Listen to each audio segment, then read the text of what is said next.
She might be waifu, by the way. She might be waifu? I don't know. She's fucking badass, dude. Nah, she is totally badass. Yeah. No, wait, save it for the podcast. Save it for the recording. I'm really curious now, though, who you're alluding to there.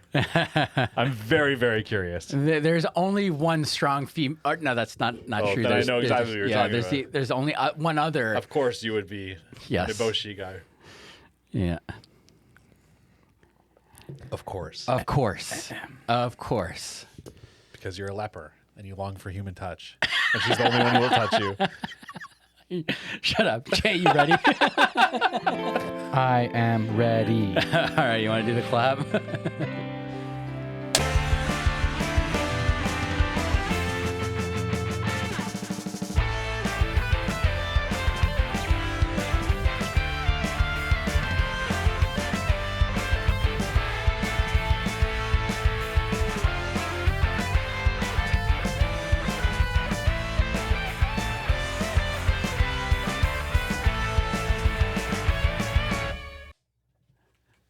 And welcome back to Anime Shmanime. What the fuck is up? We're back. Where apparently I am very, very sick and I long for human touch. And Well, lepers are humans too, Mikey. yes, I understand that. This got really dark real fast, considering this is going to be a very dark I was one. inside 10 seconds, dude. It was like 10-second mark. You got dark. It was before I hit the clap. It was dark. We're just backpedaling a little bit. Like, should we keep calling it clap or should we call it a snap? Because I feel like when we call it a clap, we just keep alluding to STIs. Let's leave it fluid. All right, cool. Sounds good. I love the clap. Bodily fluids, You look good. right? The fuck are we talking about, guys? Well, we're talking about Princess Mononoke. Talking about motherfucking Pimo, people. This is part of Yes. what a little Ghibli Yes. celebrate. Ghibli. Yeah. Ghibli Yes. Let's go celebration. Ghibli. So Ghibli. Miyazaki's birthday was on January 5th. And so in honor of him, we are doing a back-to-back episode of Miyazaki movies. And I would have to say this is definitely my favorite one. Same. Yeah, out of all of them. Probably same also. Yeah. To the point where like I don't have a description for this. Like I usually come up with something pseudo clever. But what I'll say about this movie is this movie has been in my top 5 favorite films for like 15 years of my life. Yeah. Yeah, I think definitely one of them. as somebody who always gets hung up on art and talks about art, Yeah. I think from an art standpoint, this might be the best movie I've ever seen artistically. I mean, we've The talked. the best film artistically of all Artistically, yeah, I think this might it's hard for me to think of something that I would say like trumps this from a strictly art standpoint. That's a I'm big. so excited big- right now just hearing you say that, dude. Because I agree. Like, I'm not an art guy, Yeah. but I feel validated because you feel the same way No, I do. I do feel like creatively. Why the Creatively. creatively, Yeah, there you holy go. fuck, why can't I speak? Is definitely up there, but there's so many other ones. By the way, guys, if you're just tuning in, we're gonna spoil the shit out of Princess Mononoke, and if you haven't seen this movie, what the fuck have you been doing with You your fucked life? up. Yeah, you fucked up hard. I don't You're even give a watching the wrong movies. Yeah. Turn off Wednesday on Netflix right now Yeah. and go watch Princess Mononoke. Not an anime guy growing up, but this movie made its way into my life, and like I was better for Yes. it. This movie, like most Ghibli, is bigger than anime. Yeah, it really is. It's actually, I would Interesting. honestly feel like this and Totoro are probably, and maybe Spirited Away, are bigger than Ghibli itself at this point. I because- gotta say, I do have to give this more points than Spirited Away for being the bigger than anime. Yeah. Spirited Away is very much an anime movie. Yes. This movie is something else. It's its own thing. Yes, it is one of the most violent as far as Miyazaki movies go, right? Like very moments. mature. Yeah, very moments, yeah. mature. And I guess I think that's the other thing too, right? Like most of Ghibli's movies, they usually have a strong female character in them, and this one is not short of that. No. but it's just and like such a grittier view of how humans are just parasites, really. Not right, to of mention, Earth. when you talk about strong female characters, 2 strong female characters with very obvious flaws that then they get to grow from by the end of the movie. Great point, dude. know what It's I a mean? really great point because you get so caught up in villain, hero, Yeah. these like typical tropes that one thing I love about Ghibli movies is that he brings in the humanity to all of his characters. Yes. It doesn't Yes. matter if it's, you know, the most despicable villain. There's a human element brought in no matter what. Okay, I'm going to get ahead of myself. I don't even remember when I was going to make this point, but something interesting about this movie is there's no villain. No. There's no bad guy in this movie. No, Not really. not There's a lot of really. conflict. And there are antagonists. Sure. Yes. But I wouldn't call any one of them villains because a lot so them have very altruistic motives. Okay, so I just taught these two fantasy fuckers what grimdark is.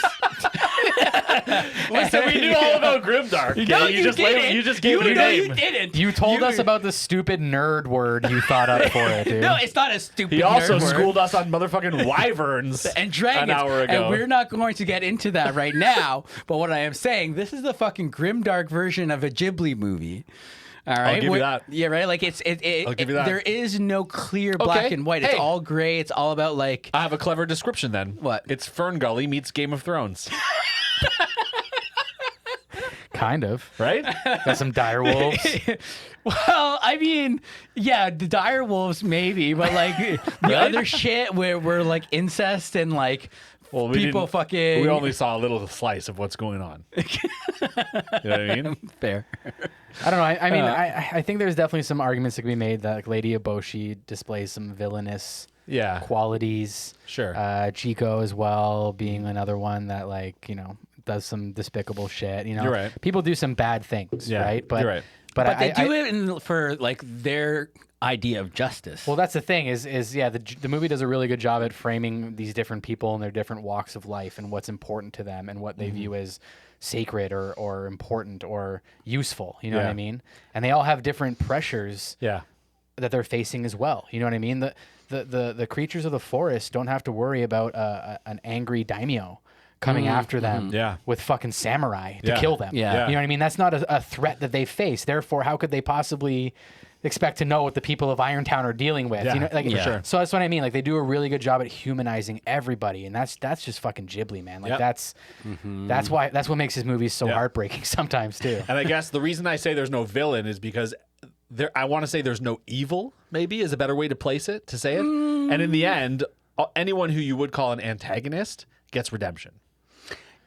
I don't know if I completely agree because I think there is an underlying evil there, right? Where you have the humanity, like humans fucking up the forest, and then it's the whole idea where you have two factions that can't come to terms or agree on how to live harmoniously, right? And it's always, you know, one side or the other trying to take back what they believe is theirs. I agree with you about that, but I'm not sure I would label that as evil on either side. Here's the thing, though. I think there is evil at play in this story, but we just never see it.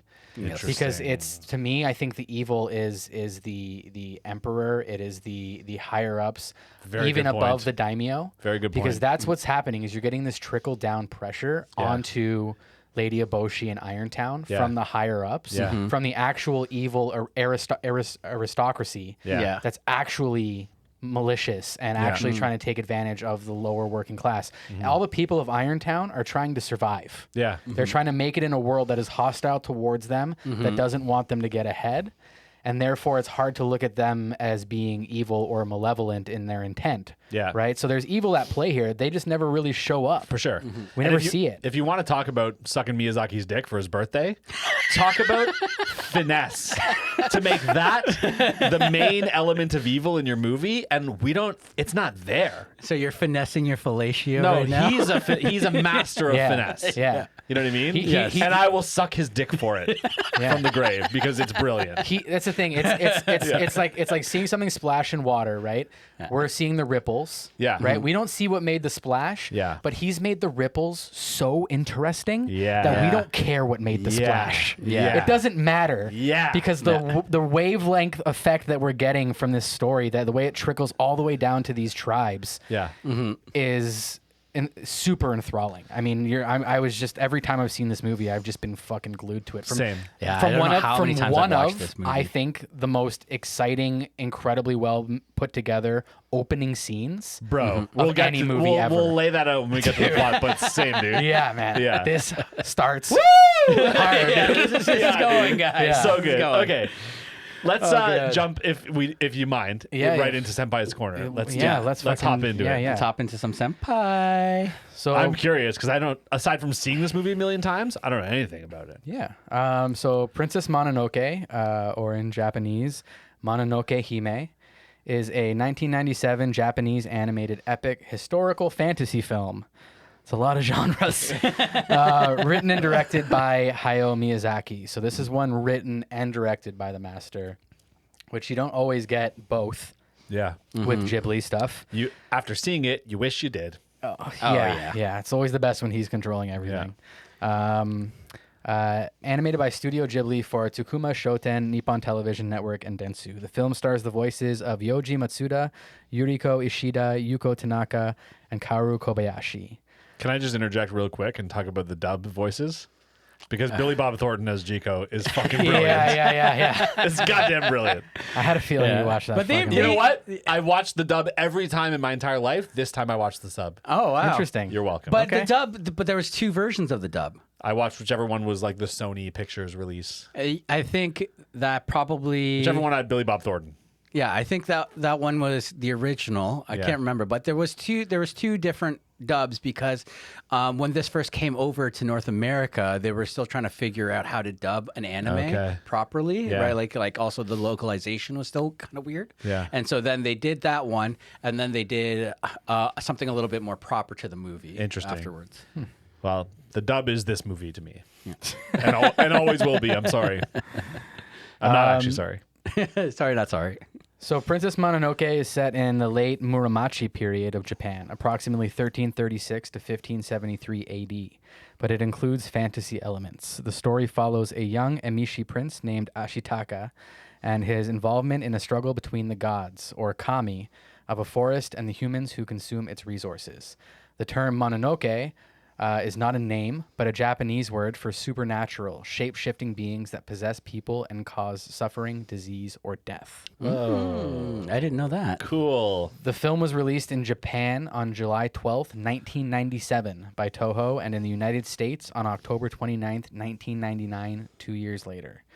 It was a critical and commercial blockbuster, becoming the highest-grossing film in Japan of 1997, and also held Japan's box office record for domestic films until 2001's Spirited Away, another Miyazaki film that we know and love. Damn. If you haven't seen that episode, go check it out now. Yeah, we did an episode on Spirited Away. Yeah. My daughter's in it. Yeah, your daughter's in it. Yeah, She hasn't seen this one. Not yet. Not yet. I have a feeling, though, one day it will probably be her favorite. She's a fragile little kid. Yeah. But one day. And that's what I'm Yeah. saying. One day. When Yeah. she's a teenager and she starts fucking with you. Assuming she still thinks this kind of shit and me is cool when she's a teenager, then yeah. She won't think you're cool. That's the problem. That's But the problem. she'll think this is cool. She And might she'll- think you're cool, actually. Yeah, if she'll think you- Uncle Mikey's cool. Yeah. And that's then the I'll show move. her this shit.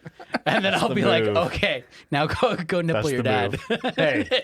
Hey. Hey. Don't touch my nipples. So here's a little interesting tidbit. yeah. Jordy, actually, and Mikey, you guys will get a kick out of this. So it was actually dubbed into English with a script by Neil Gaiman.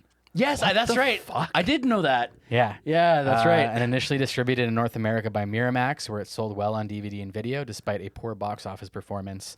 And So that's not the dub that I've seen then, Miramax, because I've seen the Sony one. Yeah, so I think that's what it was. I think when because Neil Gaiman was one of the three British guys who really brought in anime to North America. Respect. So I think it was him, Frank Miller, and I can't remember. There's another one, but anyway, Three legends, anyways. yeah, there's three. Like for the comic book world, those guys were huge, right? Yeah. So I don't know if there was a difference in dubs between the different releases. I think there interesting. might have just always been the one. Okay. But it was Miramax and then Disney afterwards. Oh, 'cause Disney's what I'm thinking of. Disney's Yeah. not Sony. It's probably, I think Disney is probably the Sony one did that a you've lot seen. of Ghibli releases, though. Am I wrong about that? They did later when they picked up everything. Okay. Yeah. All right. Anyways. All right. All right. Yeah, cool as shit. Yeah. But I mean, I don't know how much people care about this, but currently sitting at 93% on Rotten Tomatoes, Deserves 100. which is like fucking pretty goddamn phenomenal. Yeah. Yeah, for a movie Rotten that Tomatoes. old too, to be continually getting high marks like that, right? Like Yeah. Yeah. And so a few other interesting accolades. Roger Ebert, who Yeah. everybody knows, placed it 6th on his top 10 movies of 1999. interesting. Nice. And, That's actually not that impressive. well, In 1 year. but considering Roger Ebert was some weird old You're white right. man, Yeah, you're right. to You're be right. won over by this crazy anime film is Okay. like You're right. yeah. pretty fucking awesome. You're you know right. what I mean? Yeah. And then North James, America just didn't know what was going to hit them. Roger Ebert knew though. Yeah. A little bit. a little bit. 1/10. and then if there's anybody else out there who's a James Cameron freak like I, James Cameron cited Princess Mononoke as an influence on 2009's Avatar. I see it. Oh, yeah. He acknowledged that it shares themes of the Princess Mononoke, including Yeah. its clash between cultures and civilizations, and cited Princess Mononoke as an influence on the ecosystem of Pandora. I get it. It's like I said, it's Ooh. all that Fern Gully kind Yeah. of vibes, right? Yeah, well, I guess that Yeah. there is The forest because I is mean sacred. Pocahontas whole thing with Avatar, right? Yep. Same This kind has a of Pocahontas idea. element too, right? Yeah. I mean, Ashitaka is John Smith in a way, right? I guess I could kind of see that. Yes and no. He's not from here. Yeah, but he's also not from Irontown, No, you're right. That's a good point. He's not. You're right. which is like where John Smith would really be from. Yeah, John Smith would be from right. Irontown. You're right. I mean, fucking a name like that, John Smith. It's the worst name. That's the worst name. Okay, so speaking Sorry to of John Smith. Actually, Ashitaka no, not being from there, worth mentioning that I had a thought. Is this kind of an isekai? Because Ashitaka is thrown out of his little village into this world No. of shit that he had no experience dealing with. No. No, Because it's isekai doesn't just mean travel. Yeah, isekai is you are literally going into a different different world. Not This is your all world. within his world. Okay. This is all just like All right. moving towards a different part of his country. Okay, well, never mind. Right, then. right. Like it's more like he's finally realizing, like he probably knew from folklore that might have been passed down in his village or whatever, Yeah. but he's finally experiencing. Oh, these are where the stories are coming from. Yeah. Right. These are why people revere these kamis. Right. All right. I certainly think that like the isekai genre is probably broadly inspired by that idea yeah. of traveling to far off places Okay. and being out of your element and culture shock and Yeah. all these feelings I'm sure have contributed to isekai as a genre existing. Yeah. But this is not you're yeah, Okay. that's no. Well, thanks for trying. Hey. You know what? Thank you for trying. I'm doing my best you out here. tried. You anyway. just tried to make an anime reference. Yeah. Yeah, Hey, that's true. It's 2023. That's true. Well, I mean, New year, new weeb. yeah, Jordy and I had this huge conversation about isekais nowadays, and it's just like isekais are all you have to have a bus. Oh, is that a thing? Oh yeah, you get hit by a bus, and then you're good. Interesting. I gotta try that. Yeah, and nowadays all isekais are pretty much like a harem, and B, trying to take whatever profession that it's available out there and just plopping them into a fantasy world to see what What was the one? happens. You told me the laziest one of all time. A handyman gets transported to another world. Yeah. That's the name of it. Yeah, something Yeah. like that. They're not That- even trying. That literally came out like a couple weeks ago. Well, there's the super famous one. That time I got reincarnated as a slime. Yeah. Yeah, that one- I feel like that set the precedence for isekai titles going forward. It did. It Yeah. did. Well, I think there was some other ones too at the time. Either way. but there was That was the definitely big one. That was one of the big ones. I do really like that one. Yeah, Of course you do. Apparently, it's awesome. That one course. is a lot of fun, and Shion is definitely Yeah. right. Yes. If you watched our Waifu We've Wars, talked about you know, that we've one. talked about it. Yeah. All right. Okay. But I just real quick before we get away from Senpai's Corner. Oh, yeah. Because I know you watched it and you're such a massive fan of English dubs in general. Yeah. It is just interesting. Was that a dig? Yeah. Oh, okay. Yeah. It is just interesting to note some of the voice actors. Did I Yeah. spit on you? I'm No, sorry. no, I just hiccuped. Okay. One of the Fanning sisters, am I right? Or is that Spirited Away? That's a different one entirely. Yeah. Spirited Away has I think one so. of them. Yeah. Anyways, so Shut up. you go. Shut up. Okay, I'm sorry. I'm a massive fan, Jay. So Ashitaka, Billy Crudup. Oh, wow. Yeah. Interesting. Yeah. Mr. fucking Watchman himself. Yeah. Fucking San, Claire Danes. Wow. Yeah. What a legend. Yeah. Yeah, this was an all-star team. I remember. Huge. Fucking Lady Eboshi, Minnie Driver. Whoa. Yeah. She's all right. As you already said, Jico, Billy Bob Thornton, The legend. Yes. Yeah. Okay. Fucking. This one fucking killed me, dude. Gonza, Eboshi's short little bodyguard. Yeah. John DiMaggio, dude. What? Bender. Why? Jake the dog from Adventure Time, dude. Oh my god, dude. And then my favorite fucking one, dude. Moro, Big Mama Wolf. Who's Morrow? Gillian motherfucking Anderson, baby. Wow, the ex-file Yeah, herself. dude. The queen, man. Wow. Yeah, dude. Interesting. What a babe. I bet you none of these people got paid anywhere close to what they're worth to do this. At the time, I don't know. Actually, I think maybe this makes sense because I'm trying to really remember. It's been so long. What a cast. Since Sorry, go ahead. No, since I watched this movie and B, like, remember trying to, like, all the details around the movie. Yeah. But maybe it was Disney that actually put the money up front for this, for the voice actors for this. I could see it. It's a lot of money, dude. Yeah. That's Disney money. If that cast is getting paid what they're worth, Yeah. that's Disney money. Well, Well, Neil Gaiman had a huge influence on all of that. The dub was Miramax. Okay. Initially. Okay. It was initially Miramax. So maybe Miramax was just a fucking Interesting. heavy hitter back then. Well, They were. They were a big deal. They were a big deal back then. Not so much these days. I was gonna say we don't really need to get into why, but You guys have the internet. Go fucking look it up yourselves. all right. Let's. I feel like you kind of described the world in the Senpai's Corner there. There's not much more to say about Hold it. on. Whoa. Let me stop you. Yeah. I just read something. Tell me. So Miramax handled the distribution, Okay. but it was actually handed off to Disney for the dubs. Okay. Okay. So Miramax totally handled all of the distribution. Yeah. Which is why you'll probably see that on most of the DVDs from before a certain point. Yeah. But even back then, when Miramax was distributing, it was fucking Disney that was actually Interesting. outsourcing for the dubbing and doing the dubbing, Yeah, which makes makes sense because they were doing the most fucking voice recording over animation at the Yeah. time. They were already So pros at that. 100%. They're who Yeah. you would have gone to. That's a good point. And I mean, Ghibli technically is like the Disney of Japan. Yeah. Right. Yeah. So that would make sense. It's that a they match would made in be- heaven. Yeah, for sure. Yeah. Except Ghibli's better. I tend to agree. Yeah. Yeah. Because it is. I tend to agree. Did I say it with an I accent? kind of almost sounded a little bit like it. Either way, I said it with an accent. Your back. accent was good. Mine was Thanks. probably bad. Yeah. It was a slip of the tongue. Yeah. A slip of the tongue. A slip of the tongue. Tongue. All right, we're weirdos. Yeah. Okay, so Like you the boar kinda- tongue. What? Once more, please. I didn't hear that either. Like, you know, when like the boar's all like fucked up, the boar god, and he, Yeah. or like the hog, Yeah. right? He's all fucked up. He's got his tongue Okay. out. And I literally didn't hear what you I said. don't think it sounds like That's that. why. Though. I just don't think it sounds like that. The forest. La, la, la, la, la, la.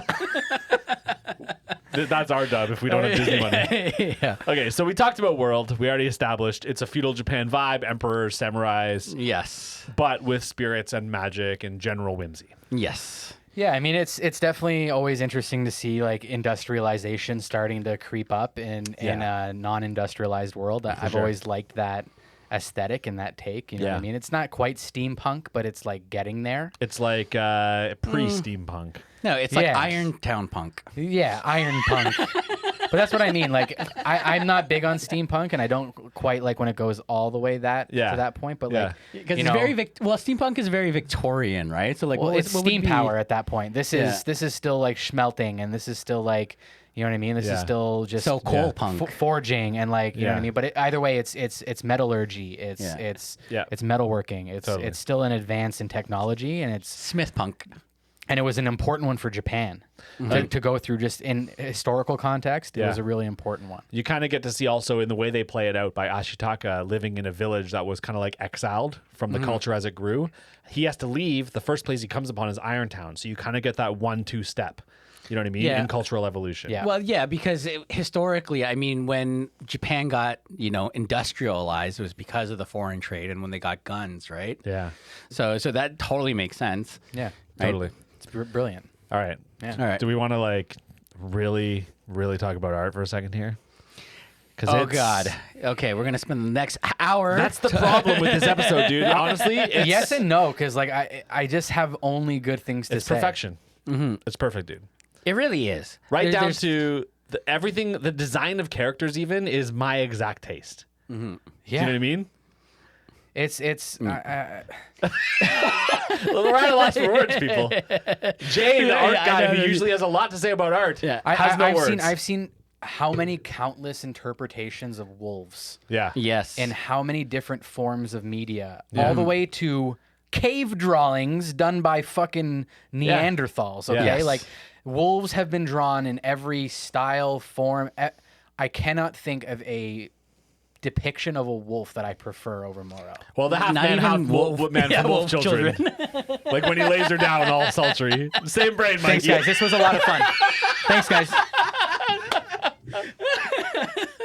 All right. No, but it's true though. This is also like when you compare all the other work that Ghibli has done, right? The amount of detail that he really puts into this and then into Spirited Away, like what was before this? There was Grave of the Fireflies, which we're doing next week. No. Yeah, that one's going to be a short one. No. Shut up. And then before that was I'll My run Neighbor. I'll run through super quick. You had Castle in the Sky, Grave of the Fireflies, Totoro, Kiki's, Porco Rosso, Pompoko, Whisper of the Heart in 95, in 97, Princess Mononoke. Yes. 2 years later, My Neighbors the Yamadas, and 4 years later in 2001, you had Spirited Away. Yeah. Yamada's is not Miyazaki, though, correct? That's the other guy? Or one of the other guys? Well, No, it was Studio Ghibli. Oh, okay. Studio Ghibli. It wasn't Miyazaki. But That's what I mean, though, right? Yeah. No, that was Takahata. Because if we're talking art, Takahata. like the leap from whatever was before this to this is like a massive. No, that was the other. Yeah, so Isao Takahata, he did Pompoko. He did Only Yesterday. He did Grave of the Fireflies, actually. Oh, interesting. Yeah. Fuck him. To death. okay, yeah, you guys are gonna see what happens next week when we fucking do Grave But of the no, Fireflies. as far as big ones, like this is sandwiched kind of between like Porco Rosso and Spirited Away. Sure. As far as the Ghibli But timeline. Yeah, as far as timeline goes, but like you saw his creativity in Castle in the Sky because that one was awesome. You're right. Yeah, that one it was was really sick. awesome. Art-wise, too. Where did Nausicaa fall in that? Wouldn't that been before this, way earlier? I didn't hear that in your list. Nausicaa I think was produced by someone else. I don't think it was. I don't think it was Ghibli. That was What? Keep talking. Yeah, I'll but get anyway, Okay, yeah. But you saw his creativity there. It's Yeah. just that the fact that now he's taken his creativity and brought a much grittier side of humanity into his his movie. Like this is the first time.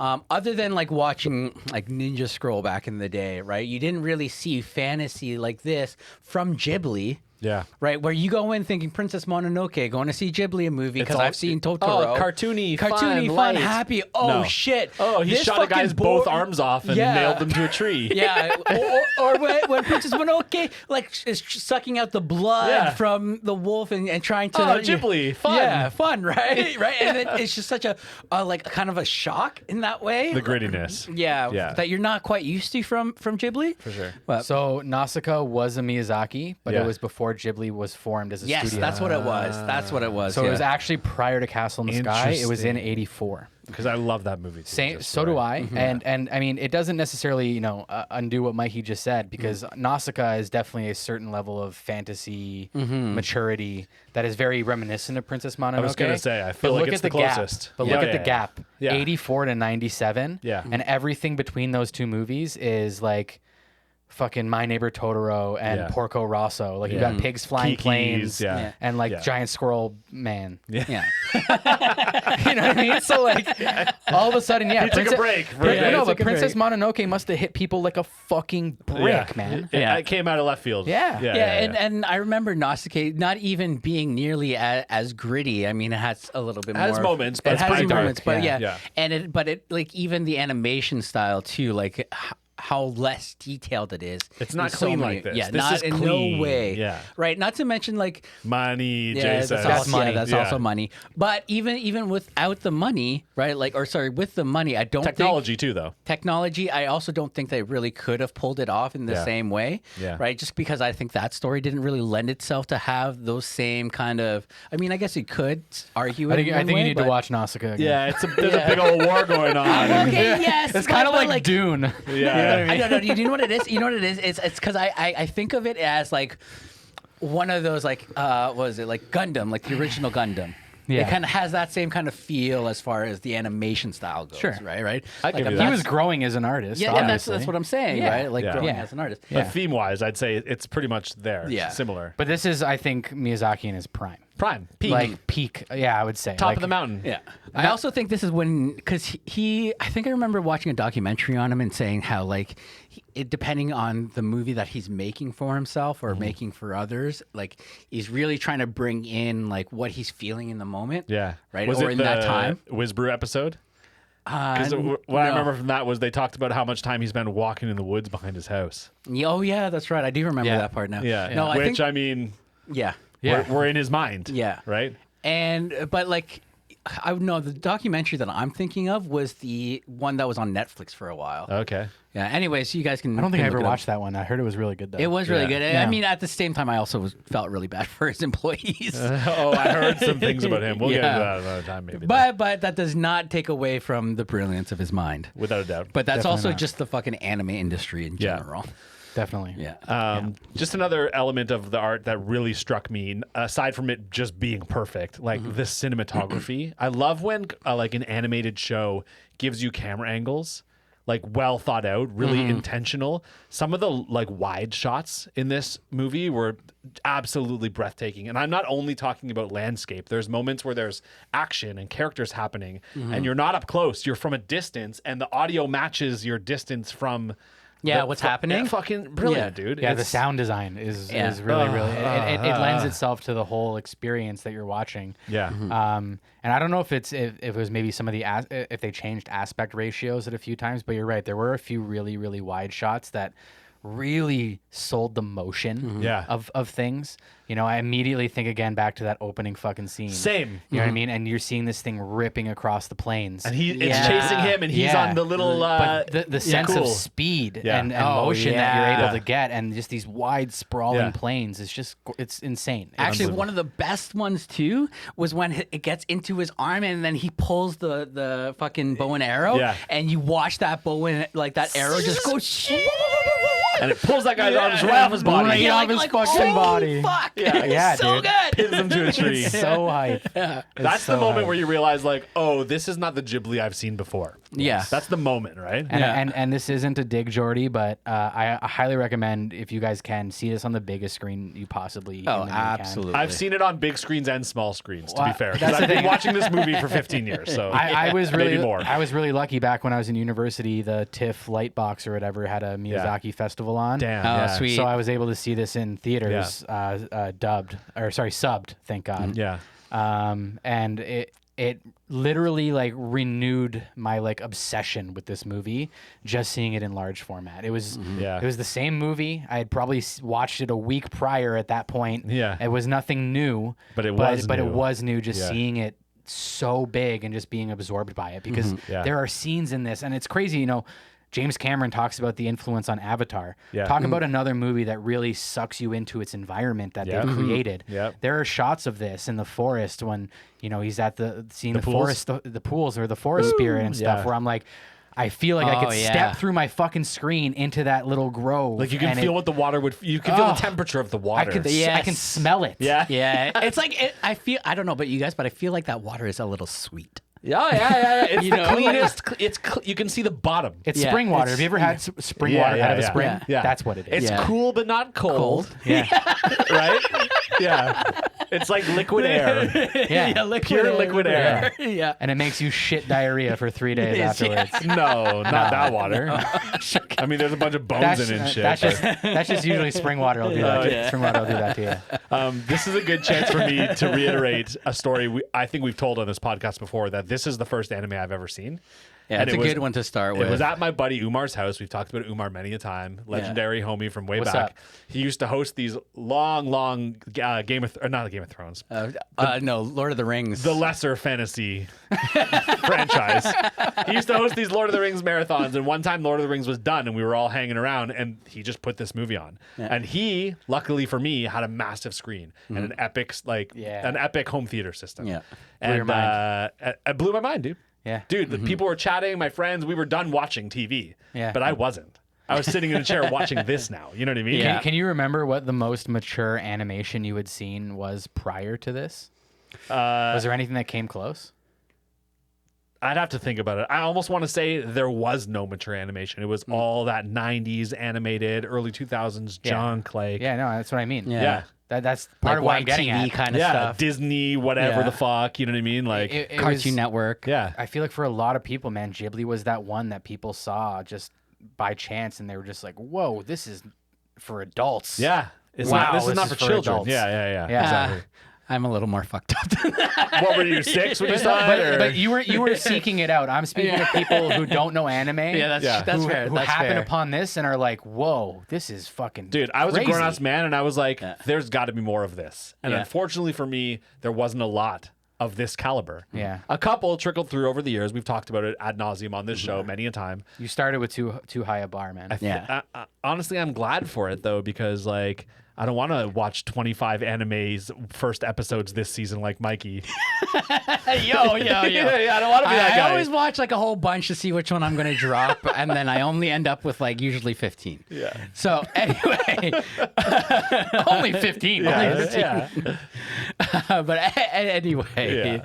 yeah, like I think I was actually when this came out, I was 11, so it makes sense, like Yeah. around that time, because like this being probably one of the big fours for influences in all cultures, like moving forward, Akira, Ghost in the Shell, Princess Mononoke, and Ninja Scroll.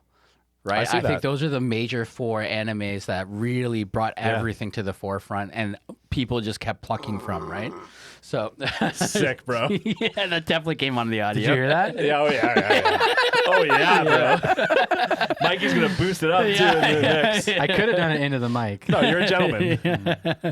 It reminds me of the time you fucking farted. He farted in my mouth.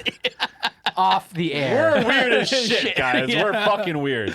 I assure you all he deserved it. But yes, Apparently. but anyways, if I cannot stress to you guys enough, if you are listening to this podcast and you Please haven't fart in our seen- mouths. Don't do that to me again. I'm sorry.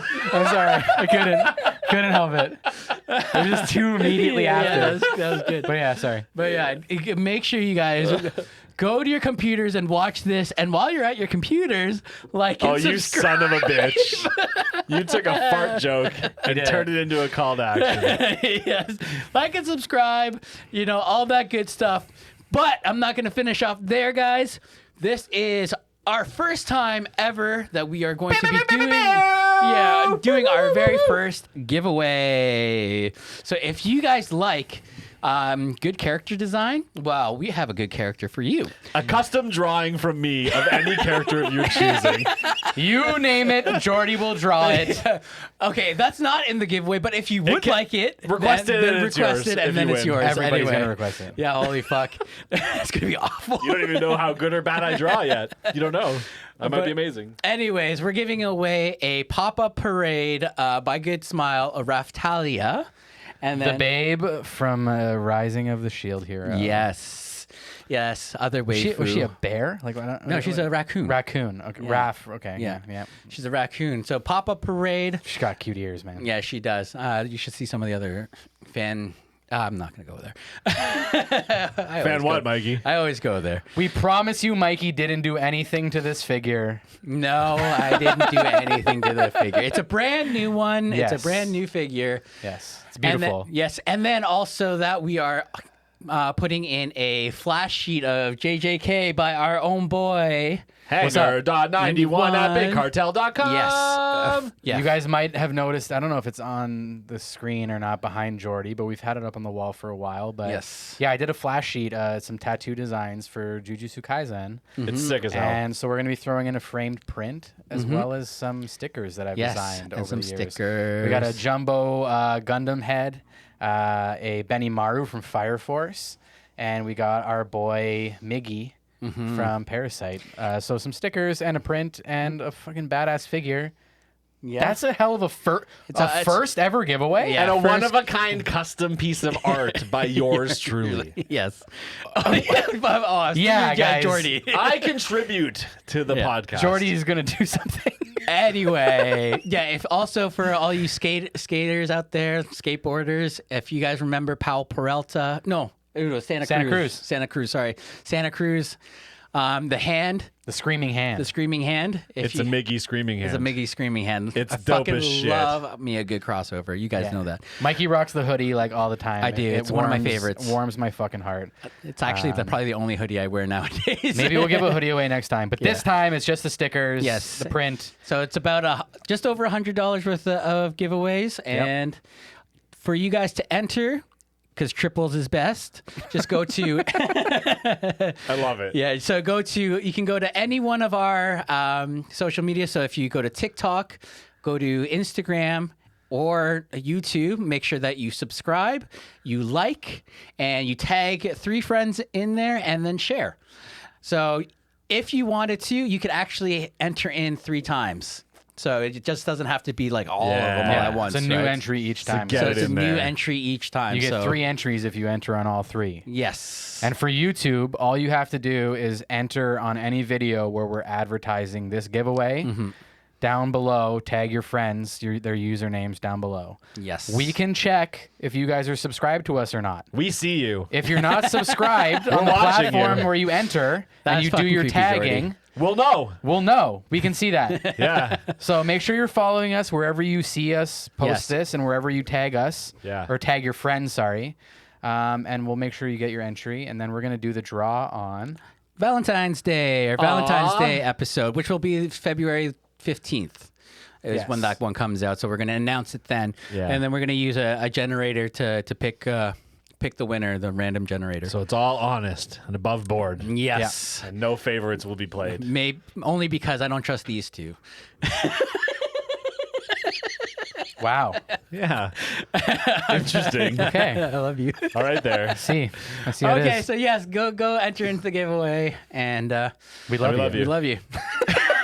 We love you. I said it first. We love you. I said it first. We love you. Love. I love you the Love most. you. I love you more. Me. Not possible. All right. So Anyway, that Let's was a long-winded talk one. about the characters. Briefly. Yes. So, number 1 main dude, Ashitaka. Ashitaka. First of all, because art is fucking the pinnacle of this whole thing, his design and his outfits are dope as shit. Yes. The grass cape Yes. and the fucking hood with the deer hoof, when you see that for the first time, I'm like, oh, I love him. that grass cape is actually a very traditional Yeah. kind of like back piece. Like even Korea, we had them. Back Talk in the about day. an easy cosplay, too. I need to rock that, maybe. Oh, be a good yeah. one. Can Be a I real do it fun one. shirtless is the question. 'Cause Probably. That's kind I of think my you can do vibe. anything shirtless, my friend. doing That's it. also true. We could Next also year. paint it on you. Let's paint it on my body. Anyways, that's sick. So There's there were also several times as I was watching. Don't get me wrong, I love the name of this film, but there were several times where I'm like, should this movie be called Prince Ashitaka? yeah, I mean, she's not the main character. She is not the main No. character. not even dude. close. In fact, we'll get into it in a minute, but like, You think Eboshi's even more of a main no, I'd character? say her and Eboshi are counterparts. Yeah. Yes. They're 1 and 1 Yeah. as B-level characters, and he's a character. Yeah. Yeah. Yeah. You know what I mean? He is the I- main character. I would agree Yeah. there for sure. He's the one that kind of keeps everything moving. I'm glad it's called Princess Mononoke, though. It sounds good. It's fun to say. Yeah, you know what too though, like as far as if we're looking at him and the title, Yeah. it totally makes more sense because it's his movie and he finds Princess Mononoke, right? So that kind of makes sense to She me. becomes a main motivator for him at a Yeah. certain point. Yeah. Definitely. Interesting. That's his noble cause, really. Totally. He's just the best dude. Like, he's just the best guy. You know what I mean? He's just earnest. Like he's just trying so his real. fucking best. 100%. He's a little awkward, but that's on point because he's been living in a remote village his entire life, Yeah. separate from all of civilization. You know what I mean? He's generally good-natured. He's brave as all hell. Yeah. Helpful in all fucking ways. I don't think he pulls a single move that's not helpful. Look, as much as I love him, I think the real MVP here is his. Is Yakul. Yeah. I love Yakul. Yeah. I will snuggle Yakul to the day I die. Truly. Truly. In fact, the saddest part of this movie was when he gets shot in the butt with an arrow. That might be the saddest moment of this whole movie. No, I think there was a few moments where he encouraged San to show mercy, Okay. where I was a little bit like, you're trying to be really noble right now and really do the right thing, but Yeah. it's just going to cause more damage. Yeah. You know what I mean? And maybe in the Yeah, end, things maybe. work out in a way that everything's all copacetic. And in hindsight, good job, Ashitaka, making sure that San didn't lower herself to that level and murder Eboshi like she was going to. But there was like several times where I'm like, that kill her. narratively makes no sense to not kill her. Yeah. What the fuck are you doing? You're going to cause more problems now. He just doesn't want anyone to die. He just loves people. It makes him more endearing, but He it just loves also makes him a everyone and little bit of an everything. idiot sometimes. Yeah, it makes him very naive. Right? Naive is the best he's way to put it. naive. Like he's Yeah. very naive in That's that the sense way. because he's so sheltered for so long, right? But you love him for it. You don't hate him for it. You know what I yeah, mean? because there's that innocence and a bit of that purity there, Purity. right? But You're nailing his character traits in one word. He's merciful. Yeah, He is Hey, merciful. you guys are killing it right now. Merciful, naive. yo, I'm gonna purity. fucking go play crosswords now. Mikey's a Wordle champion. You guys don't know this. Okay, another weird thing about Ashitaka is you don't get a lot of his relationship to his like family or the tribe. That's something I found interesting because I assume the girl who gives him the jeweled dagger at the beginning is his sister. Ooh, I don't remember. At the very beginning, he has to leave his village. No one's allowed to look at him as he goes. He has to leave Yeah. at night. No one's allowed to come out. Because he's cursed. Exactly. And this girl comes running out in the middle of the night and has this like little cute exchange. I'll miss you. I love you. Here, take this. Don't forget me. It's the jeweled dagger. I assume his sister. It's just odd that he never mentions or even thinks about it again until later when he just gives that jeweled dagger to Princess Mononoke.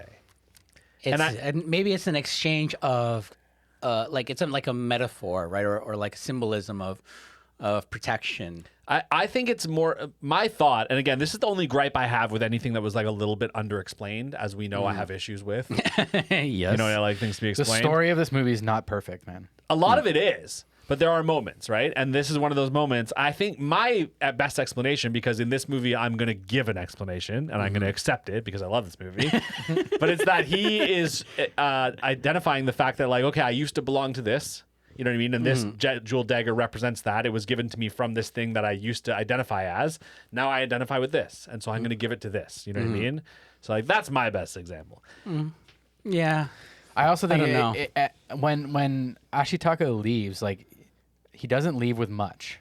Nothing almost. So Yakul and his clothes pretty much. Yeah, so that what he's given it automatically becomes his most prized possession. Yeah.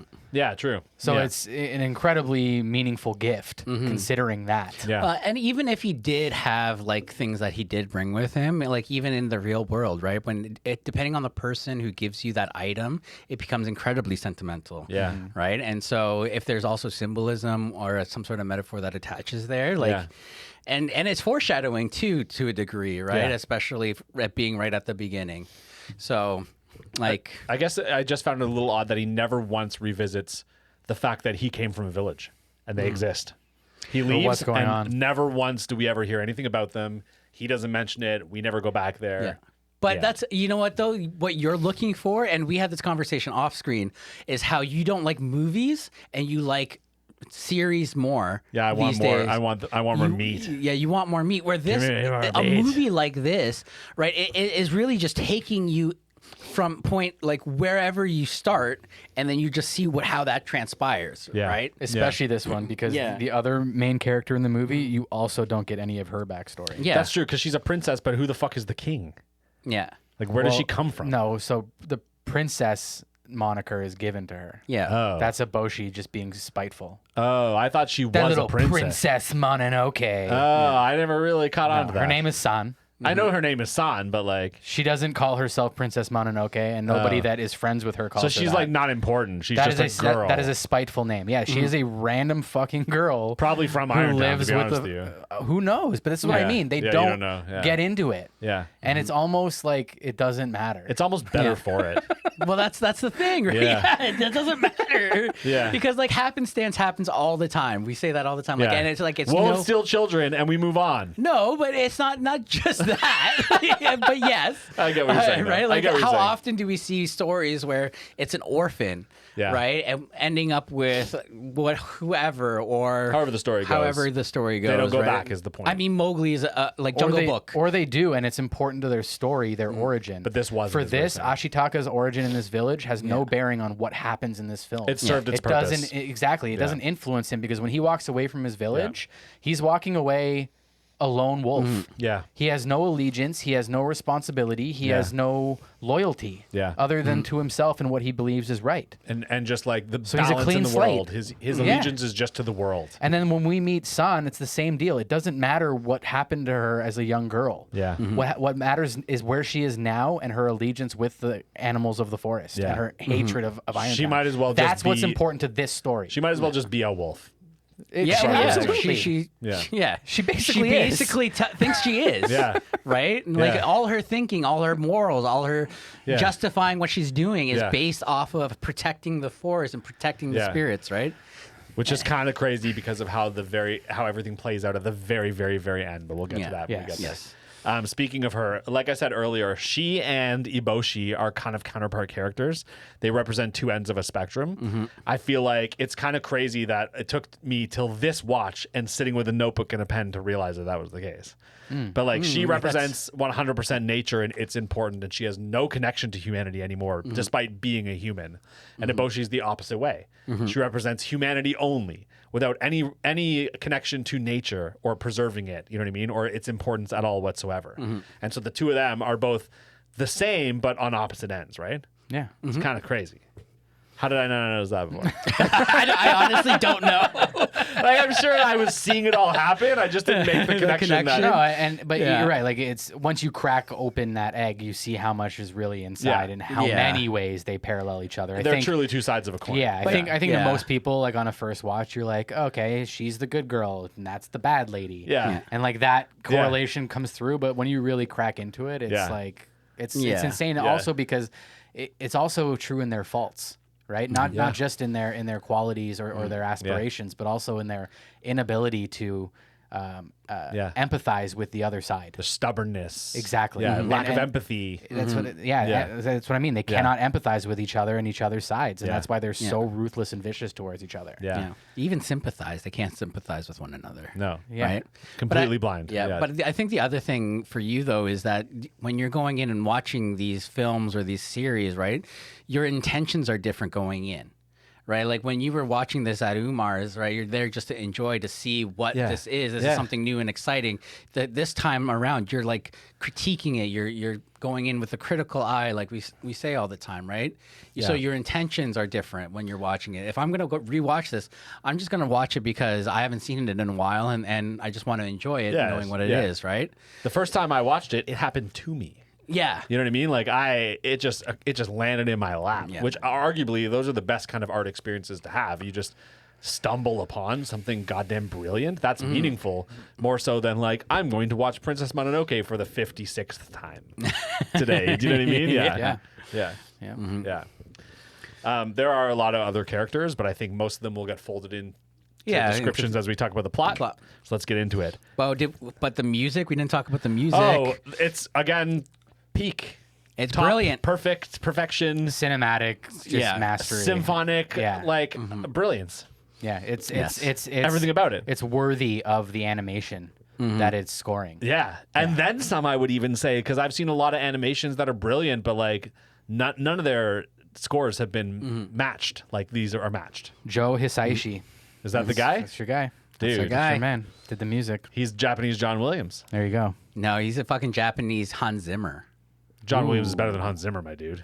Ooh, this is another podcast, guys. So we're wow. moving on. Are you for real right now, though? I'm gonna have to switch tables though if we're actually really gonna get into that. Yeah, dude. I think it's kind of an open closed Jurassic Park? Star Wars, Star Wars? Indiana Jones. Home Alone. Need we say more? You don't need to say any more, dude. I'm just gonna play that fucking Jurassic Park theme song like 100 times slower, You remember that? That was on the It's internet. still better than anything Hans Zimmer's done. Go fuck Well, yourself. real quick, considering we're praising this guy so much, Yeah. he's also responsible for the music in 2 of the original Gundam movies. If you remember the music from that yes. being hilariously bad. It was hilariously Yes. bad. It was really weird jazz, disco. Yeah. But you know what, though? And symphonies with drums. You know what? That totally makes sense to me because at the time, like all that type of music was really coming over to Japan. Yeah. Right? So yeah. he's probably heavily influenced by that. Well, that's fucking hilarious. Yeah, Still. he also did Kiki's, Porco Rosso. We definitely stepped it up, we can yeah. say. Yeah. All right. Anyway, Okay, let's get fine. into it. Let's So get into the plot. that fucking opening scene. First, you just get some beautiful like shots of the forest, establishing shots. Leaves are rustling, and then the foot of the boar demon steps down, and it's got like jiggly worms coming out. You of don't it know or it's the something. boar demon You don't know yet. what you the don't know fuck's what going it on. is, You just right? see worms, and It's like it's almost like charred every time he steps. it's right? death, dude. Yeah. It's death. And then you see Ashitaka on Yakul, and they're galloping, which is just give me an hour of that. Literally, dude. I just want to watch this guy hunt monsters. Yeah. So whole video games that are basically that. That Jordy is not into waifus; he's into husbandos. Yeah, Ashitaka's husbando. There you go. Jordy can appreciate a good hunk. Yeah, you can. Yeah, I'm As all we all for can. it. Yeah, we'll get into this thirst trap later. Oh yeah. But anyways, in this scene, he also knows something's going on. You can see it in his face. Like he hasn't seen the thing yet, but he has a sensory, he has a sense of it, right? Yeah. Okay. So first of all, then the demon flies out of the forest, and the design on this thing is crazy. It's just crawling Yeah. across the It's landscape. just got hectic gelatinous worms coming out of it, and it's Yes. spidery shaped. The way Yeah. it's running, you don't know what it is yet. I remember watching that happen, Yeah. and I'm just like, what? Where is this going right now? Yeah. so many Yeah. limbs. It's just almost centipede-ish. Yeah. Yeah. But also not. What I love is usually when you see a creature like that, you know the show's going to be filled with creatures like that. Yes. Not the case in this movie, right? No. It's like something. Part of me was a little disappointed. I remember on my first watch that you didn't get more of it. that it wasn't just all monsters. But I was for me, immature. I it's was but immature. perfect that that's You're the a case. kaiju guy, though. I am. I love a good Yeah. monster. Yeah. True. Yeah. Okay, so Ashitaka then immediately in action with Yakul. Okay, the way he strings his bow and mounts Yakul Yeah. in one fluid motion, also fucking brilliant. I could watch that on loop forever. And we get that cool wide shot I was talking about earlier, and Ashitaka gets touched by the demon worms. Something's going on. He gets Yes. touched in his arms. He's all fucked up, and then he shoots it right in the eye, and it decays. The close up on his face as it decays into death is also fucking brilliant artistry. Insane. Amazing. I did a series of prints in university that were basically several shots from that. From that scene. Oh my of God. the boar and everything, and Yeah. I was obsessed with that opening sequence for two whole years, man. Bro, make me that a four Yeah. frame comic book t-shirt. Crazy, man. It was insane. Make me that. Yeah. Okay, so we find out that Ashitaka got touched by the demon. He has a curse now, and apparently he's going to die. The elders from his village tell us that. And what else they say is he's got to go. Yep. Sorry, buddy, you're out of Can't here. stay. Because it will spread. Yeah, and part of that is not only does he have to go because it's going to spread, but also they send him out to find the source of the iron ball they pulled from the boar's belly. None of them know what it is. And there's crazy implications on his tribe here, because not only do we know that they're in sort of a self-exile, they left to escape what was going on with the emperor and the samurais and all the attacks and whatever, but also Ashitaka was going to be their leader. He's their prince. And now they got to send him away. And they're like, we're doomed. They say things like, our bloodline's running thin. You know what I mean? It's not going well for us out here, and now you got to go. Yeah. They also allude that there might be a cure Yeah. as well. Well, that's why they want him to find out. They're like, Yeah. go see what's going on. You know what I mean? Yeah. Which is another reason why I wonder why they never went back. I guess you assume he has to at some point because he does cure it. Well, Do you assume he never goes back? I do. So Really? yeah, Mikey, go ahead. I don't know. It's a tough one because I think really a lot of it. There's so much symbolism and metaphors. Having the iron ball, which is we all know now is a bullet. Yeah. Right. And the fact that iron, having brought a bullet into existence. Yeah. Right. Imagine being the first person to design a gun in our day and age. It's spiritual Right. poison. It's spiritual poison. That's what they're saying, Right? Yeah. Right? Yeah. Like you have now just created a weapon that can really even the playing field on so many different levels. But not only just even it, but absolutely destroy people who don't have it. Yeah. Right? So I don't know, man. It's a tough one. I don't think he did go back. The only reason I can think for him not going back is the fact that he knows now that the threat's gone. He's found some sort of balance. He's like, well, they're safe, but also, like, he's cured and he's their prince. So his sense of responsibility to them is gone too, which is a little weird. Yeah, okay, the threat's gone, but the only threat wasn't just the poison. The threat was their exile, their seclusion. You know what I mean? I don't know. I think we can speculate all we want, but I think Ashitaka was probably well enough aware whether or not his village needed him to go back, right. or if they would have been just fine without him in the now created relative safety that he's given them. Yeah. You know what I mean? Like, as a prince, he's upheld his duty to his people. Yeah. He can go off and do his own fucking thing now. Yeah. I totally am down with that ending. I think it wouldn't be that hard for him, like, in a year to, like, gallop back there and be like, just so you guys know, you're good. Okay, I got shit to do. I'll see No, you. man. See, I think what would have happened, if we're going to just quickly end off in the speculation, is that tribe is going to eventually die out because they are choosing not to conform and assimilate to current times. But that's a weird choice for him to be in control to make that decision for them. To let them just die. You know what I mean? When he was their prince. Yes, but that's what I'm saying is because they're so strongly centered in their beliefs and choosing as a whole, right? Even though you are our prince, they're still going to say, but this is what we believe in. Because I see what you're saying. Regardless it was of going to who happen to you're- them anyways. Yeah. You whether never the see him poison or even not. try. yeah. You know what I mean? Like, if anybody, like, he could have at least gone back and said, hey, guys, like, these people are going to take over. They're going to crush you. Yeah. As your prince, you have to listen to me. Yeah. He didn't even try. No. Or Yeah. at least we haven't seen him try yet. Maybe he will. The movie ends before Princess we really get to Mononoke see. too, guys. I'm just saying. It's not definitive that he doesn't go back. I We just know. never actually see him go No, back. it's right. Prince Ashitaka. Yeah, that's the sequel. That's the what it sequel. fucking That, should have been. dear God, hopeful we never fucking get. Let's be honest with you. Yeah, no, I don't want that now. Okay, so he's got to leave. He's out of there. He cuts his hair. He takes it cool. He just strolls onto a bloody violent battle like we talked about before. He just kind of like happens upon it, shoots a dude's arms clean off, but as you can see, it's part of his cursed arm. Yes. It's not just him. He's not just an amazing marksman. Something fucking's going on with his arm, right? Yeah. Another dude's head gets shot off. Later on, He's got superhuman strength. is Oh what it is. yeah. He's a But monster it's now. also that superhuman strength is activated by the violence that's around him, right? True, and his reaction to said violence, Yeah. right? Yeah, he hates it, dude. He hates killing. It's his anger that sparks it up. Okay, so he meets Jiko, who is like kind of this like short, squat, knowledgeable man who weirdly like knows about his people. Like that tells you he knows about the ways of the world. He's plugged in. You know what I mean? I like Chico. I liked him too. Yeah. He's in like a lot kind of of like ways. He's fun. Yeah, he's the Cheshire Cat of this movie. He's kind of a free agent. He's like, I'm just Yeah. here. Yeah, You know what I yeah. mean? Yeah. I'm not on one side or the other. Yeah, he's I'm the just doing what I need to do. Yeah, he's the Cheshire Cat. Yeah. Like he kind of comes in and Yeah. goes, and then like he has a little bit of a moral compass in whatever way he wants to do it. It's a twisted moral compass, but yeah, I get what you're saying. Yeah. The Cheshire Cat has Yeah. a twisted moral compass true. too. Yeah. Mikey Anyways, loves Alice in Wonderland, guys. Can you tell? he really loves it a lot. No, I love Alice in Borderlands. Oh. All right. Okay. I don't know what that is either.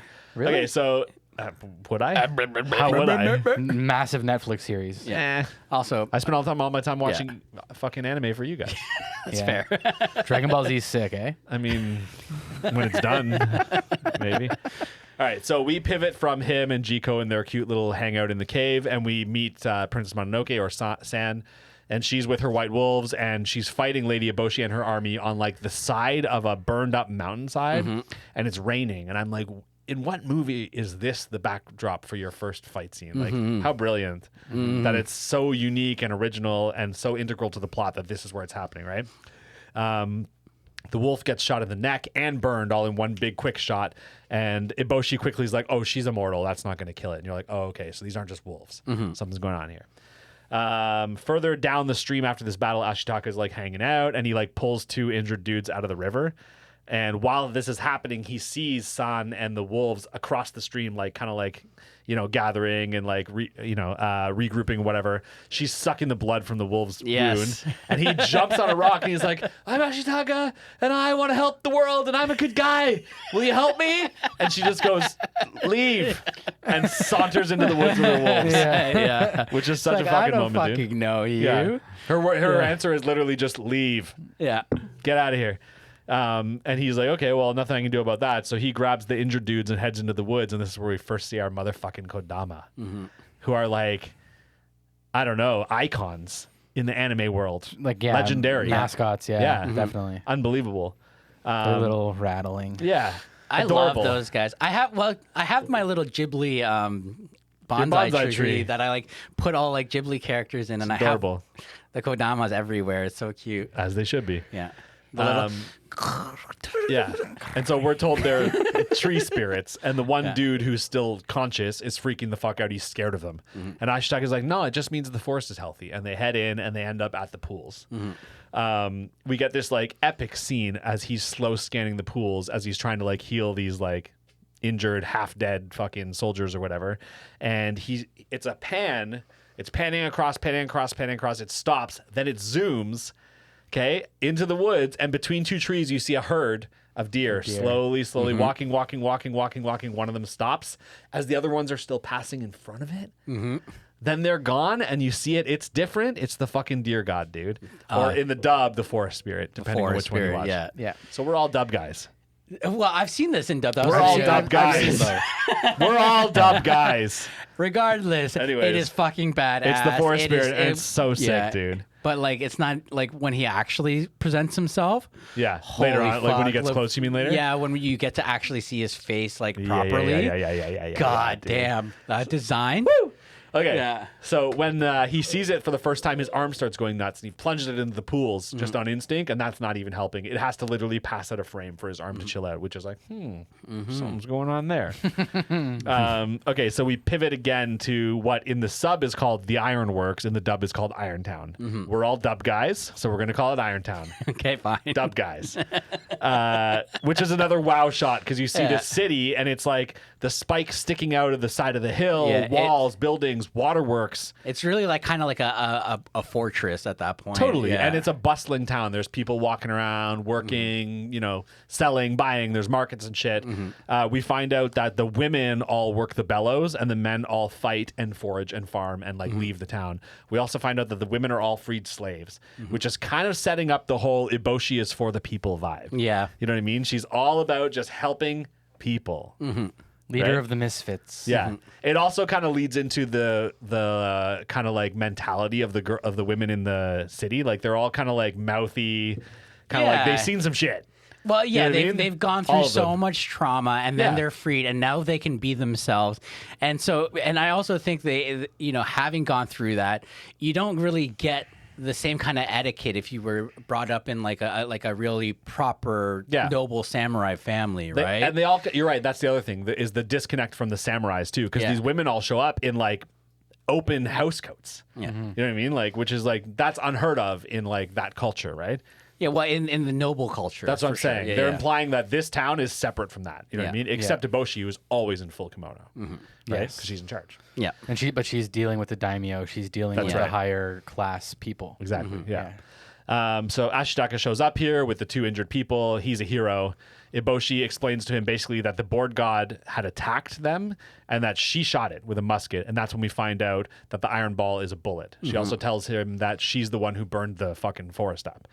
And he's rattled at this. And his response is like, oh, that boar must have died full of hate. AKA, fuck you. You know what I mean? He hates her in this This is moment. what I mean, where it's Yeah.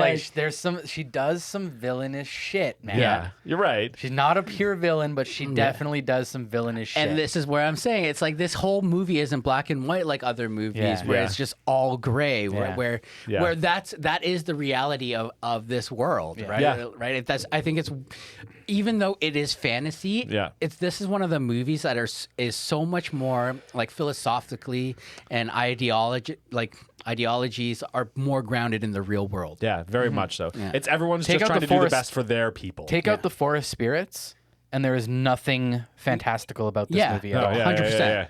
It's just life on Earth. Yeah.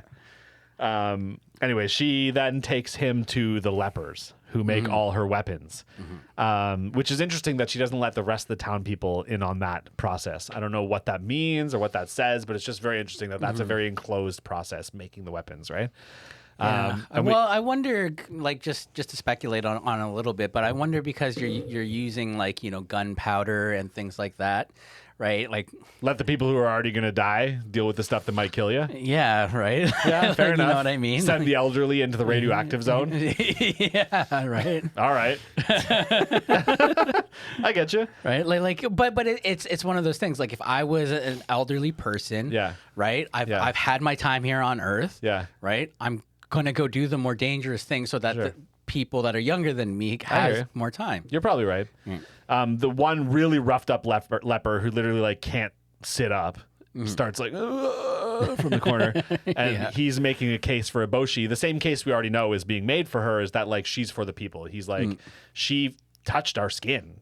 You know what I mean? She cares about us. You know what I mean? She provides for us. Nobody else did that for us. And so in these moments, you're getting this like, arguably the villain, they're setting up for a villain, but you're like, why don't I hate her? You know what I mean? It's it's very diluted, the whole villainous antagonist situation here.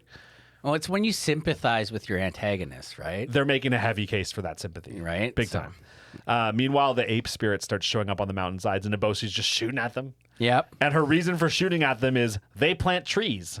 They're trying to take back the mountain, so I'm trying to shoot them, so they leave. Which again is back to like, okay, I just stopped hating her and now I kind of hate her. Yeah. Okay, so then we get Ashitaka's thirst trap where he heads into the bellows with his shirt off. And it takes like 6 girls to push this one bellows. He's like, rah, and then he goes, and what a nice guy goes, this is really hard work. It's so funny. Love that scene. And I love him. Yeah, there you go. So then he suddenly senses that San is coming. He can like feel it, right? And she's storming the castle. You get that cool scene where the wolf runs up against the spikes and launches her up over the walls. Yes. Brilliant. Amazing. Who thinks of that, man? It's crazy. Who thinks of that? And the way she moves too is super quick, like a wolf almost, right? The way she runs through town. Or I mean, she kind of ducks down, right? And then like runs, kind of does that ninja run, right? That yeah, that all the nerds used to do when I was younger, with their arms behind them. Yeah, well, we still do them now. At Area 51. Yeah, we do that, don't we? But there is a dynamicness to that type of running, though, right? Like especially in animation, for sure, right? It gives off a much more. A much larger feeling and a much faster pace in the movie. Yeah. It's also animalistic as fuck. Yeah, exactly. For sure. That's a good way to describe it. Yeah. So she's up on the roof. She's kind of making a stand. She gets shot at. Eboshi shoots at her, and she comes crashing down. Ashitaka also like kind of tries to save her in this moment.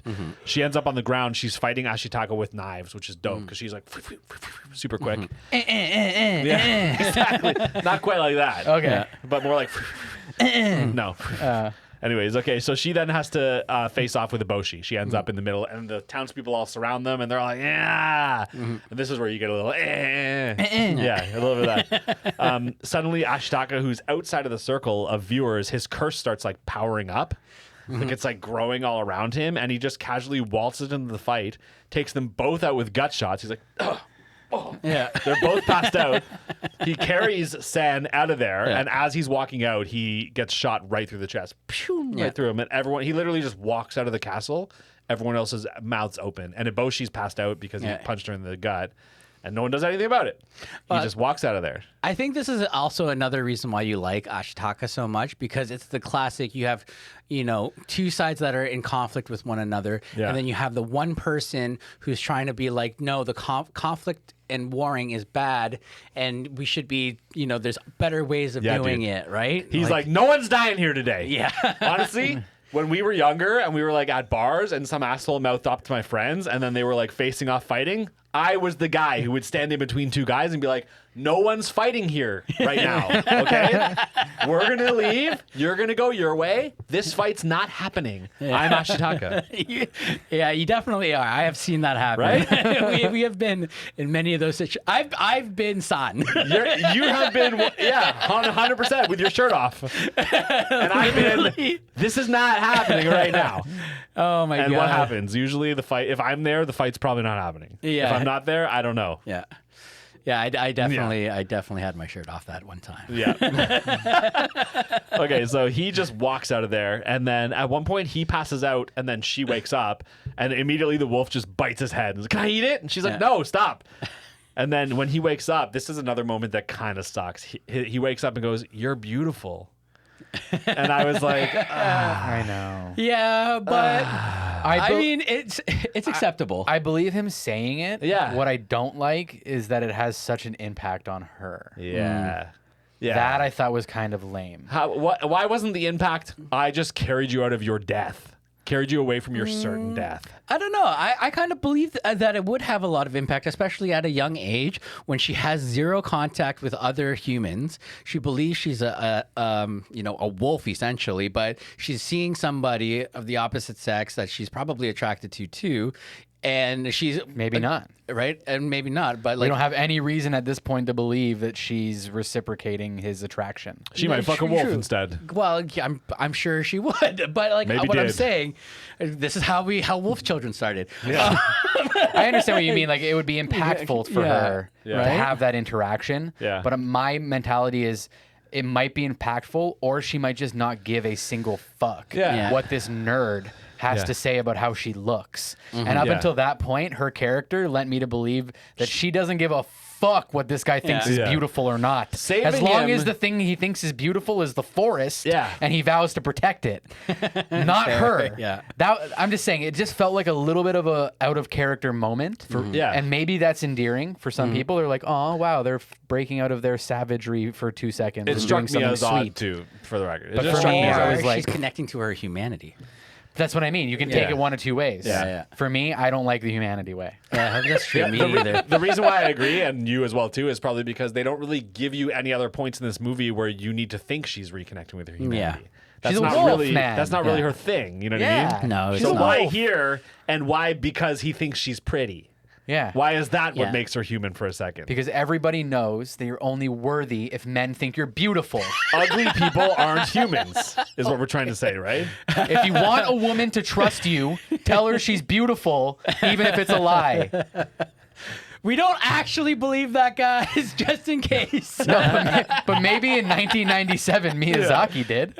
Oh, you know what though? That's not a bad point because back then it was really I problematic. actually believe that that's probably the case. Literally, Yeah, yes. That's, yeah, yeah, yeah, that wasn't a 90s. joke. No, that's probably what's happening here.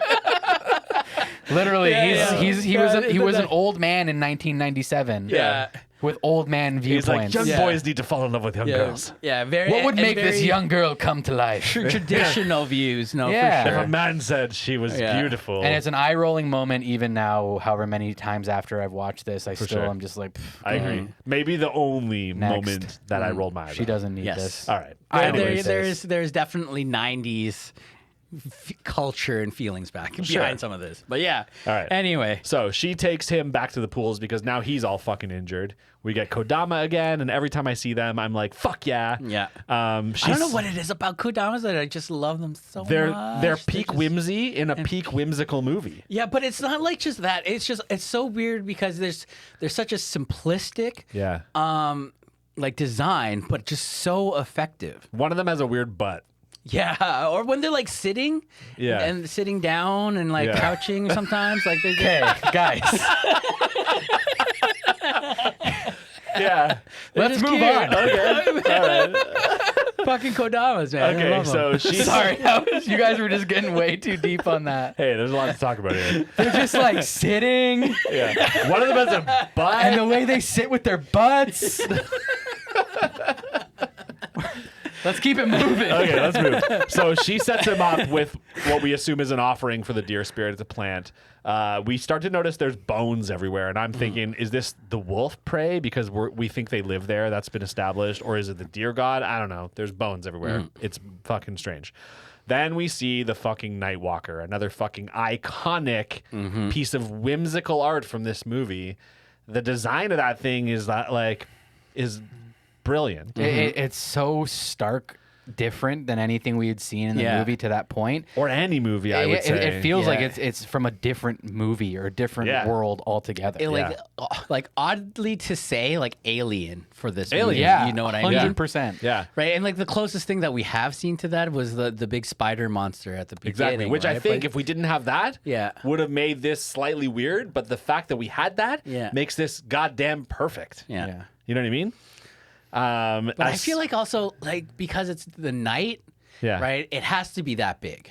Oh yeah, you know what I mean? Because it encompasses so much. And also just for art's sake alone, the fact that you get that wide shot with the tops of the trees and it's way above them, dude. Just sauntering along, kaiju vibes, it's amazing. Kaiju vibes. While it's walking along too, also we get a bunch of Kodama start rattling on the tops of the trees.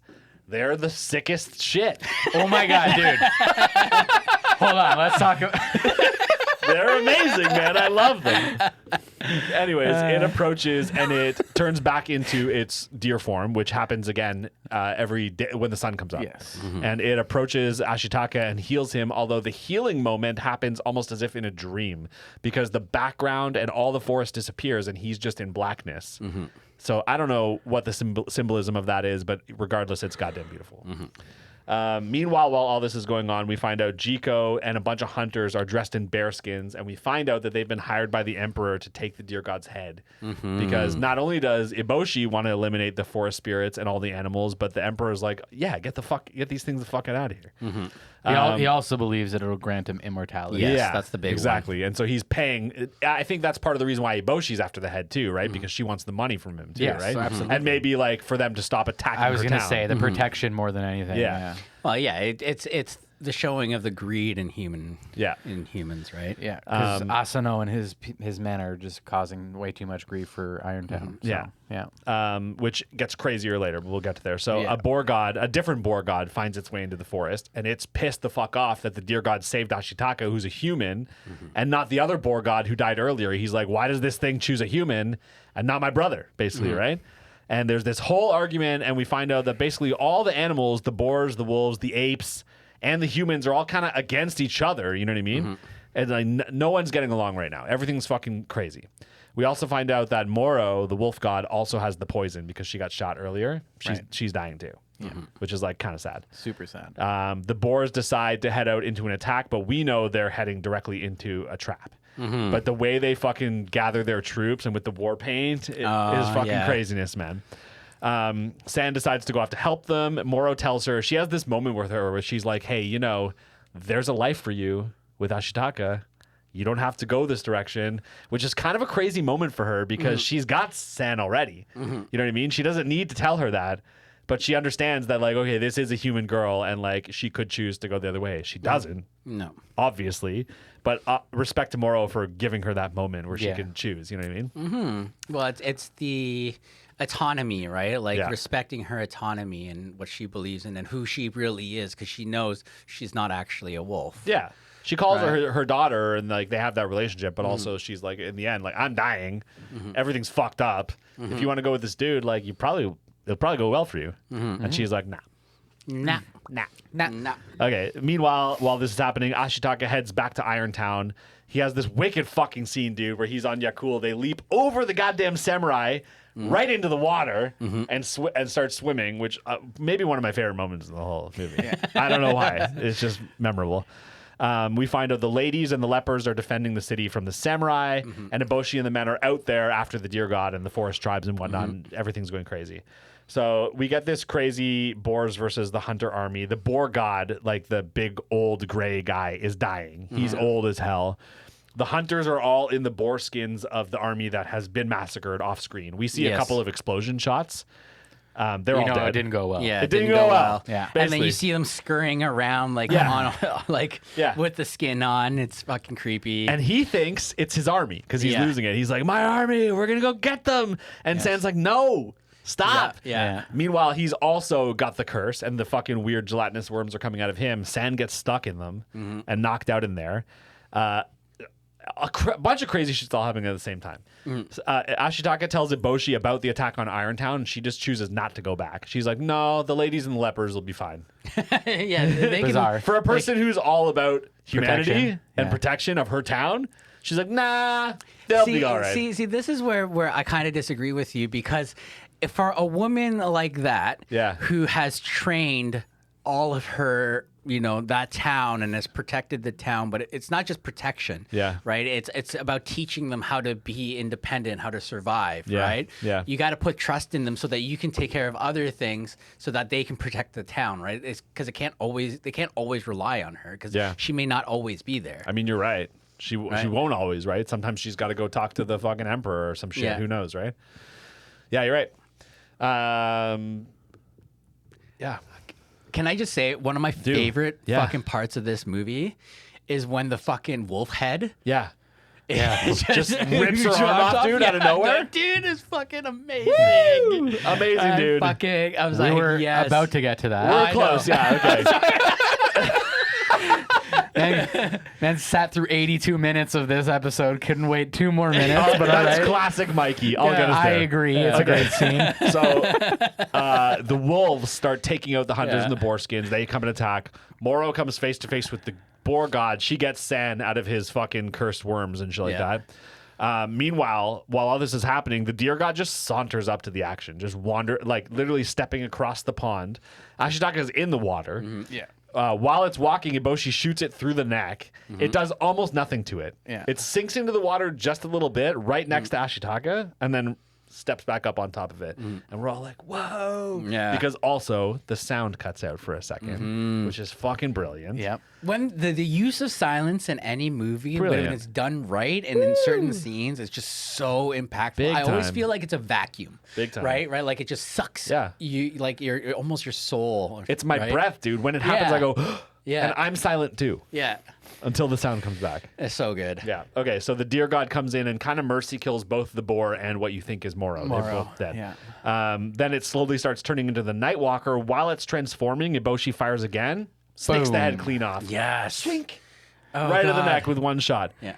Suddenly, black goo of death starts spreading everywhere. Just blah, blah, blah, blah, blah. Kodama start falling from the trees. I'm crying because I love them so much. They're the best ever. Yeah, you insensitive piece of shit. Jake. Yeah, love Kodama like we do. Yeah. Okay. So I do now. Jiko grabs the head of the Motherfucker. You guys are really, I don't really like him. He's kind of fun. I'm like, I know what this guy does. He's a little fucker. Jiko? Yeah, he grabs the head. He He is a little fucker. You're right, Yeah. dude. Actually, you're Yeah. right. Like I said, he's a Cheshire cat, man. Yeah. Yeah. Okay, so he grabs the head. Meanwhile, this is when Moro's severed head snakes through the black goo of death. Yes. Grabs the arm off Eboshi. So fucking It is good. unreal. Unreal. I was like, Amazing. I remember the first time I saw it, I was like, what? Yeah. What the fuck? A severed head. Yeah. Severed wolf head. Yeah. How is it moving? Yeah. It's Swimming like a swimming snake. like a snake. Yeah. Okay, so the Nightwalker, while this is happening, is transforming into this weird creepy, kind of creepy demon Nightwalker. Yeah. It's got liquid dripping hands of death, like reaching down, reaching. It like mushrooms over the and the hands drip down. Yes. And they're reaching for the head, basically. Pretty fucking scary. Yeah. The fucking gooey death starts descending on Irontown, which we find out that the people have evacuated just in time. Thanks to Ashitaka, they're sitting on the water, which basically keeps them relatively safe. San and Ashitaka confront Jiko. There's a quick fight. We find out Jiko is agile, can fight a little bit. Eventually, pretty quickly, they end up being like, no, we're giving the head back. They do. They lift it up. The fucking Nightwalker cranes its head down, splash, grabs its head, stands back up, and falls back down. Right into the water. And it's because the sun came up. They just didn't quite get it in time, right?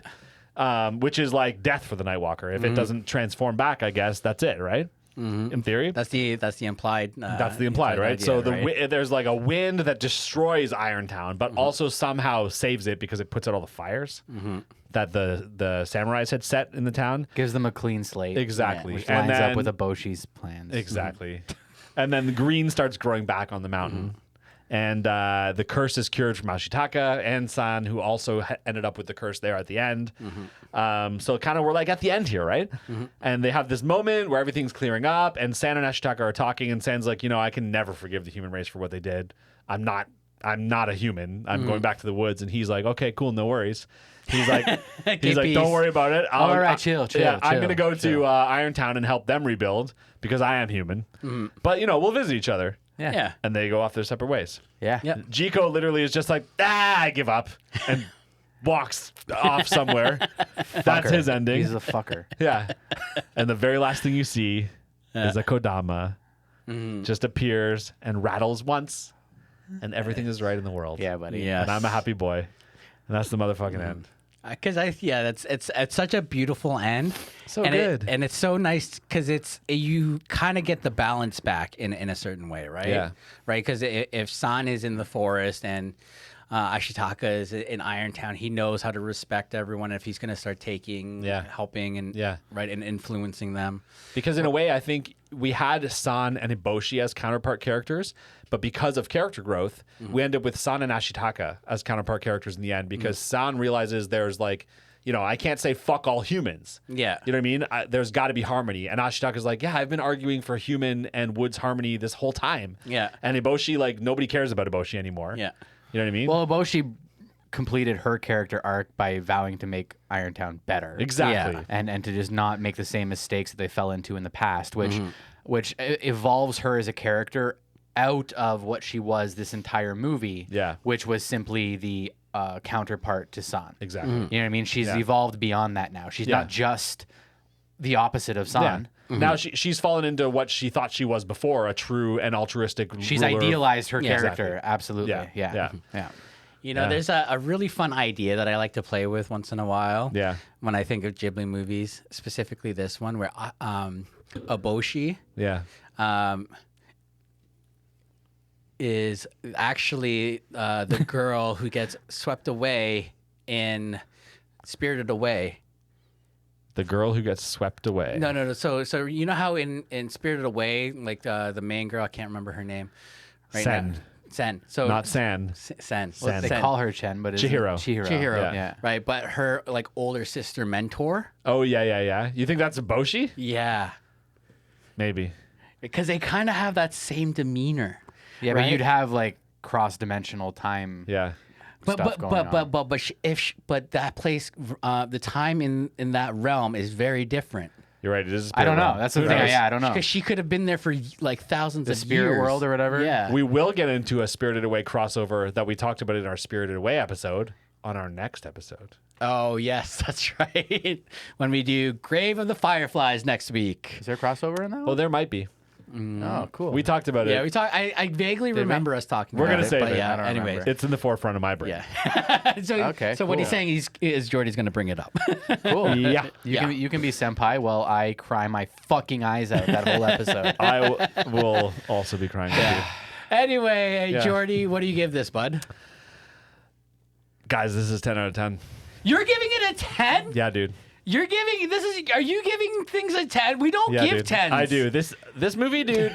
We don't give 10s. You don't give 10s, No, Mikey. we don't give 10s. I know I've said that before. You said 10. Yeah, you said 10. I immediately turned to Mikey just to watch how he was going to react to that. This has been one of my favorite movies my entire life, dude. Yeah. Top 5 films, which is weird because how am I the guy that sits at this table in this show while this movie sits in my top 5 films of all time? Yeah, that's true. It's Because very strange, right? Yeah, your whole thing is how skeptical you are that anime is as great as I think or we think it is. And I still Yeah. am that guy. Don't get me wrong. Yeah. I'm not faking anything up here for anybody, but like this movie is goddamn brilliant, dude. We also spent 30 minutes off the top talking about how this movie was bigger than anime Yeah. and Yeah, had that's an true. influence far beyond anime. Yeah, so, that's true. So I think if there was any animated Japanese film to be in your top 5 as a non-anime fan, It's this one, maybe. it's hard to think. Maybe Akira, maybe Ghost in the Shell. Yeah. Yeah, those two are Might huge be for in the me. mix for Yeah. non-anime fans. Perfect Blue, even as well. If they even if you were- find it. exactly. If you right? find it, But yeah. like the other ones are a lot easier to find. For sure, yeah. You know. For me, the other factor too is not only is this like a near perfect movie, but because it exists in my past, nostalgia. plays in for nostalgia me. is huge. It plays in for me.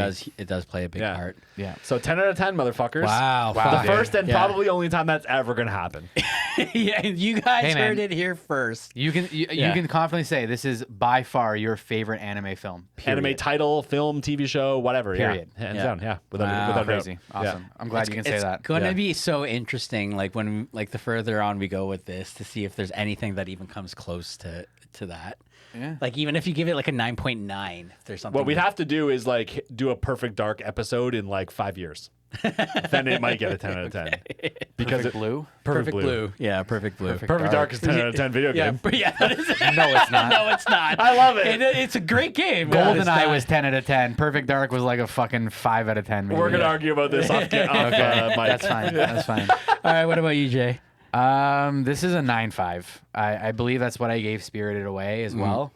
And I put this up there with the best of the best of animated anything, period. And yeah, I think it stands on its own, even just as a cinematic, film outside of animation. It's required viewing.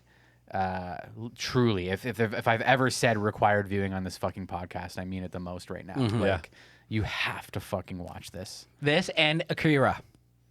And Ghost in the Shell. Akira. This and Akira. This and Akira. Yeah. Akira and Ghost in the Shell. Must watch. We're tired. Yeah. Mikey, what's your score, dude? I'm going to give this a 9.6 just because. Okay. That's a spite point 1. That's definitely a spike point 1. I don't know what I did to deserve that, but But it's clearly for you. it's definitely aimed at me, dude. Okay. All right. Very good. Very good. good. Yeah. All right, guys. Please remember we are doing Grave of the Fireflies next week. And we are doing our giveaway. So enter, just like I said. Hold on, before the giveaway stuff. Grave of the Fireflies. Guys, if you were about to put this on for the first time Just know what you're in getting into. anticipation of our episode next week, please just be prepared, okay? No, don't prepare yourself. Just watch it. Go in Mikey, cold. You masochistic fuck. Don't listen to Mikey. I'm being your friend here, guys, okay? Mikey's also your friend. He's just problematic. I'm not problematic. I'm just a little more fun. Guys, there is an emotional depth to Grave of the Fireflies that I don't think it's possible to be ready for. But do your best. Take care of yourself, please. Yeah. And we'll see you here next week for that. But anyways, sorry.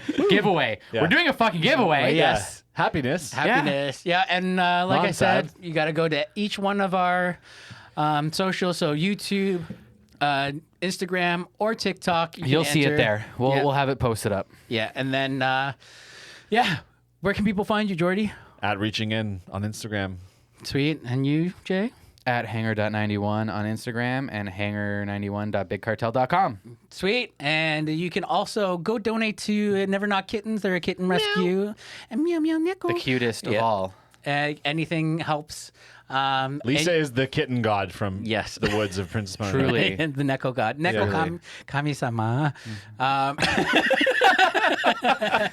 And you guys can Yeah. find me at Shmanime Pod on Instagram and TikTok, and also Korean Barbecue 86 on Instagram. Also join the Discord. It's fun. Do it up. Yeah. Thanks, guys. Love you. We love you.